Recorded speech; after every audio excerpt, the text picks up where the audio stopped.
What is up, guys? Welcome to another video. Geeky guy here. So today I'll be talking about my thoughts on Monarch and why I think it's a huge step forwards for the Flesh and Blood TCG.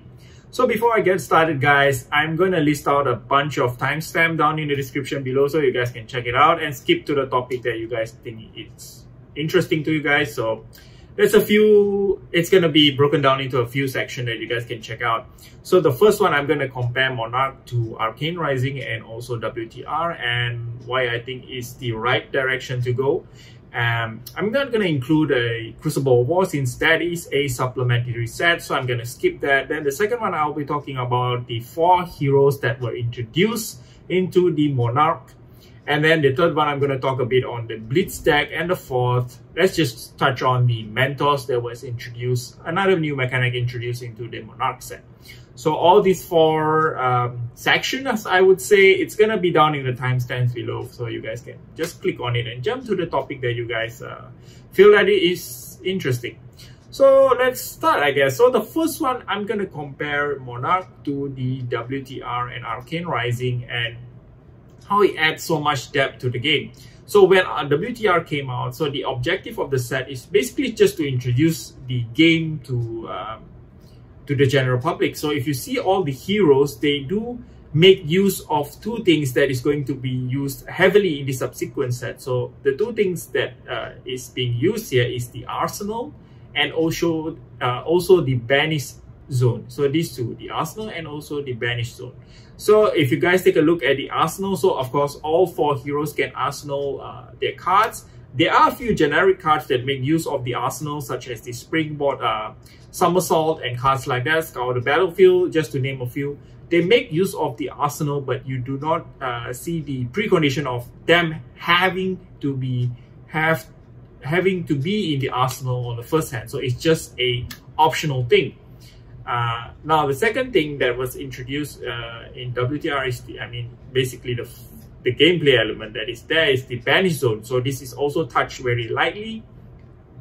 So the class, one of the class that actually uses the Banished Zone in WTR is the Ninja class, where you can trigger Katsu's ability and then just discard a card, search for another combo card, put it in the Banished Zone and just play it this turn. So it does use these 2 things, but it uses it very lightly.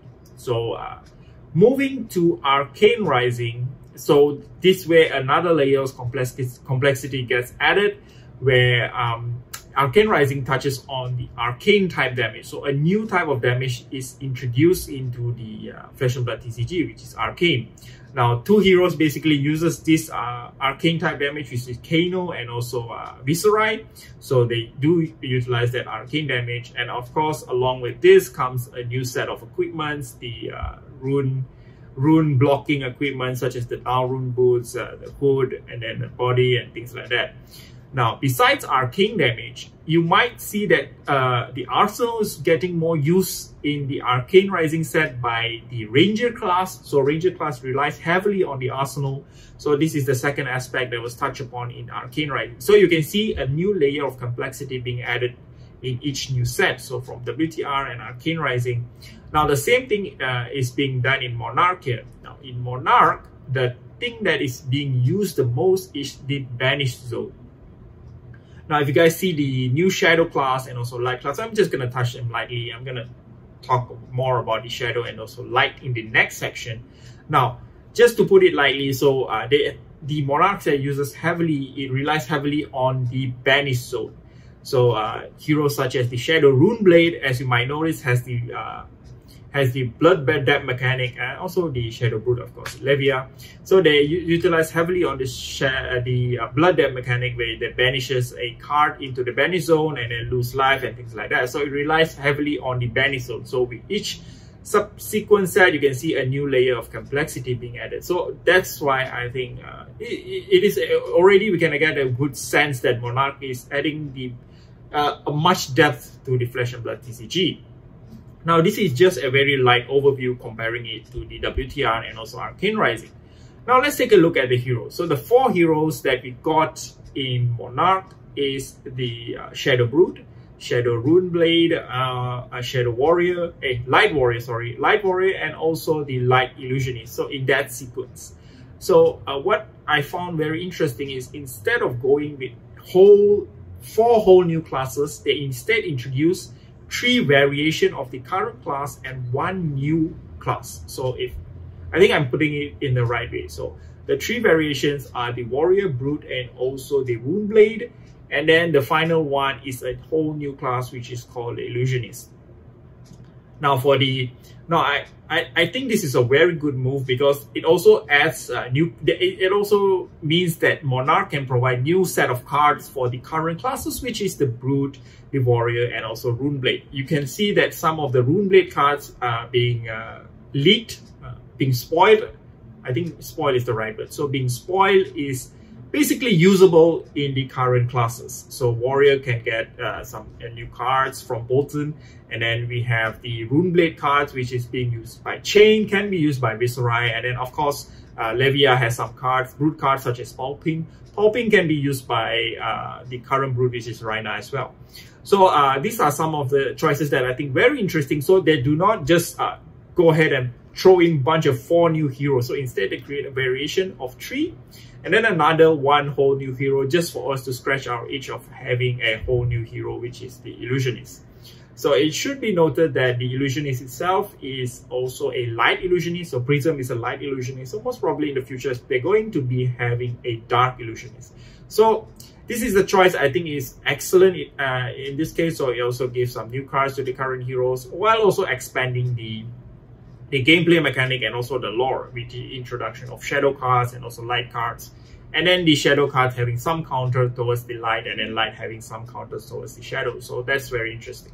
Now that is for the heroes. Now let's move along to the next section where I'll be talking a bit about the Blitz deck.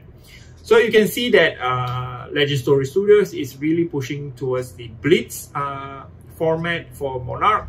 This could be attributed to a few reasons. I think first things first, they want to push for more kitchen table TCG so they can play, you know, you can play at home without having to go to the LGS due to this COVID pandemic here. So they can just play on on the kitchen table basically. That's what they're pushing for. Just because Blitz is such a short, it requires such a short duration, so you can just play it and then go for a few rounds if you want. And then go about your everyday job and then things like that. So Blitz deck, I think Blitz format is a way to get new players in. So this is another excellent choice by Legend Story Studios, I think. So it gives another method of actually inviting new players into the Flesh and Blood TCG. Now, one last thing I'm gonna touch upon for the Monarch overview at least.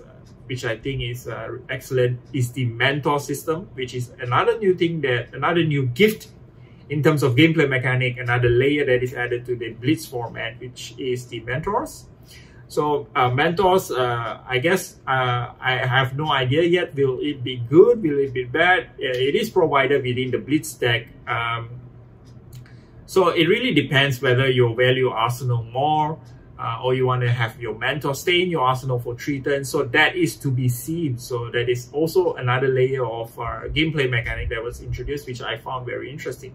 So guys, just to recap, I really think that Monarch is going to be such a good set. It already is. The reception has been very positive in terms of the art, the new gameplay mechanic, the new heroes. So these things really measure up to our expectation, even exceed them. So the 4 points again, of course, it adds another layer of complexity compared to WTR and Arcane Rising, so that is to be expected. The 4 new heroes introduced, instead of it just introducing right away 4 new heroes, 4 new classes, what they did was provide a 3 new variation of the current class and 1 new hero, which I think is such a genius move from the Legend Story Studios. And also the Blitz format, which I think is a great way to bring in new players with the kitchen table TCG concept. And finally, the mentor mechanic, which I have not much knowledge about as of yet, because we have to play it to actually know more about it, since it does eat up your arsenal space. Thank you very much for watching, guys. See you guys in the next one. Do like, comment, and subscribe, and tell me what you guys think down in the comments below.